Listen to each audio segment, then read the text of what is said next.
Wherever you are, we are. Your centerpiece for Black thoughts in America. It's NewsOne Now with your host, Roland Martin. Last week, Senator Rand Paul of Kentucky spoke to the National Urban League. This also followed a breakfast that he had with several leaders of African-American organizations. He's one of the few Republicans who are actually trying to reach out to black folks. And I want to talk to our panel about this because I tweeted about this, and all these black folks, oh my God, you trying to get black folks to vote Republican, and he's done this and done that. And to me, it's one of the stupidest things I've ever heard in my life because on one hand, black folks complain about the Democratic Party not paying us enough attention. Well, guess what? If you don't talk to the other side, who the hell is going to pay you more attention? Makes no sense. So joining me, GOP strategist Hogan, Gidley, also Lauren Victoria Burke from Politics365.com and Ray Baker from Ray Baker Media. I mean, so this is what's stunning to me. I have said for years, that African Americans have to have conversations with both sides because the reality is this here. And if anybody wants to see them play games, nothing happens in this building unless you talk to the other side. Right. Yeah. Black caucus members work with folks from the other side. Right. So to act as if you can't listen to what Senator Rand Paul has to say and judge it and say, all right, what are the policies you're talking about? And we'll judge you accordingly. To me, it's utterly stupid to say we don't want to hear you. Well, hell, if you won't listen to him, ain't nobody else talking to you on the Republican side. Right. And, you know, we haven't done historically a good job of getting out and reaching across the aisle as far as race is concerned. I've mentioned this on the show before, but I worked for Governor Huckabee for years. He's the only Republican in history that got 50% of a black vote in his state. He did it twice, and that's with the Clintons coming in and campaigning against him both times in Arkansas. Now, you don't get that by not going into those communities and having an honest conversation and finding out what can we do for you. He's the only one I've ever seen do it. Now, George Vanovich did it in Ohio because he was mayor of Cleveland, he was governor of Ohio, ran for U.S. Senate, and what did he do when he was governor and mayor? Right. He sat down with black folks, talked to them. Right. What's your concerns? Where we agree. This is what we can work on. But not just in election years either. Right, where we disagree. It's important to note with Rand Paul, it's not just talk, it's not just panels, it's not just speeches, it's legislation. It's the type of rollback on the war on drugs that members like John Conyers and Maxine Waters and Bobby Scott have been talking about for the last 25 years. The war on drugs was greatly accelerated during the Clinton years with the Clinton crime bill. A lot of what Rand Paul is working on with Democrats like Pat Leahy and Durbin and on the House side is stuff that rolls that stuff back. That's what Democrats have been trying to work on. But Democrats have had some problems with this war on drugs stuff as well. You can't get Dianne Feinstein to say that she's against mandatory minimums. You have to argue with Chuck Schumer about mandatory minimums. So Rand Paul is actually ahead of some of the Democrats.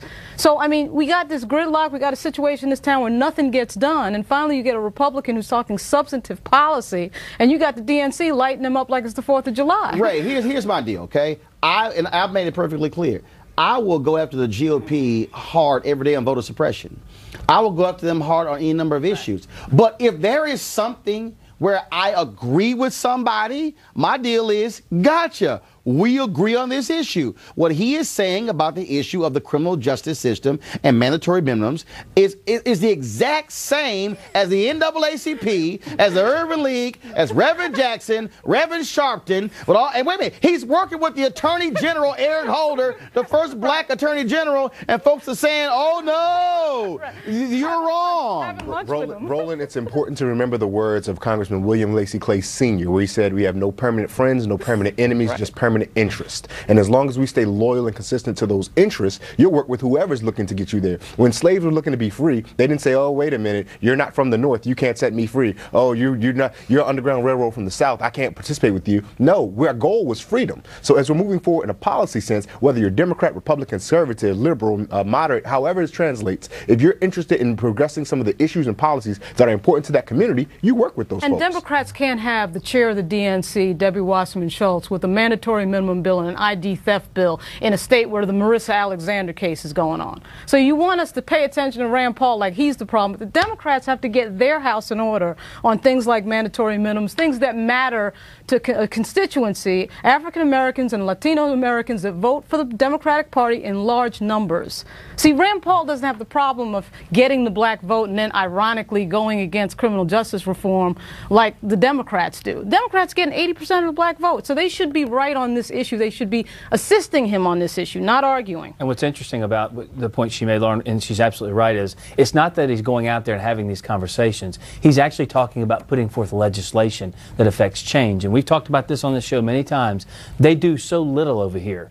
We have someone trying to do something to address a serious problem in this country that's been a problem for a long time with these mandatory minimums, and now we're going to beat him up for it. It just makes no sense. And we've also talked about how black outreach hasn't been substantive. This is substance. Well, here's the again, this is where I stand. If there are 10 issues and we disagree on 8, we're going to fight like hell on 8. But if we agree on 2, I would say I'm willing to stand with you on these 2. I talked to Dr. William Barber last week in Las Vegas at the NAACP. They have a Republican governor in Belhaven, North Carolina, who is standing with them with Moral Monday when it comes to Medicaid expansion. Why? Because the hospital in his city, the largest employer, shut down because the Republicans in charge in North Carolina refused to take the dollars to expand Medicaid. And he said, and this Republican governor is walking from North Carolina to D.C., Republican mayor. So my deal is, he's saying, so here's a Republican mayor standing with the NAACP on this issue, and then what do you say? Well, because he's a Republican, we're not going to stand with them? To me, that's just stupid. Our problem is we have these allegiances to the party or to the person, to the personality, instead of to the issue. You have to have your allegiance to the policy. So people are getting stuck on who's an R and who's a D instead of getting stuck on the policy. And these policies affect millions of people. Last I checked, AIPAC, which lobbies for Israel, has no problem talking to people on both sides. The NRA has no problem talking to people on both sides. Exactly.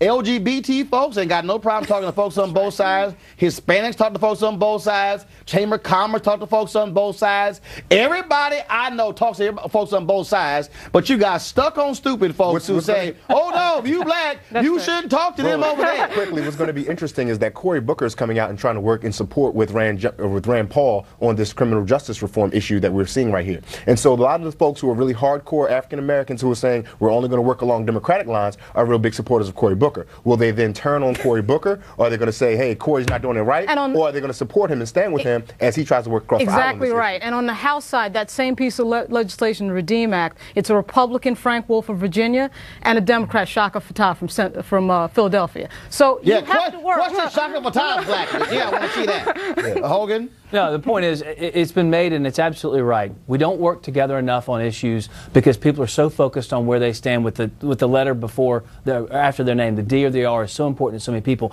It's not about right and it's not about left. It's what's going to bring the country up and what's going to tear folks down. If you focus on bringing the country up, we'll be a whole lot better. Last point on this here, I had somebody who tweeted me who said, well, the criminal justice issue, that's a moral issue. For Republicans, it's a fiscal issue. We should know their motive. I don't care what the motive is. If your motive is money and yours is moral and the end result's the same, get it done. I mean, that's just dumb. It's just dumb, dumb, dumb. So I'm like, black folks, stop tripping. And so you one of those folks, tweet me. I really don't care, but I'm tired of seeing brothers and sisters going to jail because of stupid policy, and a Republican agrees with us, and we say, oh no, don't listen to him. Give me a doggone break. Hogan, Lauren, Ray, I certainly appreciate it. Thanks a bunch. Wherever you are, we are your centerpiece for Black Thoughts in America. It's NewsOne Now with your host, Roland Martin.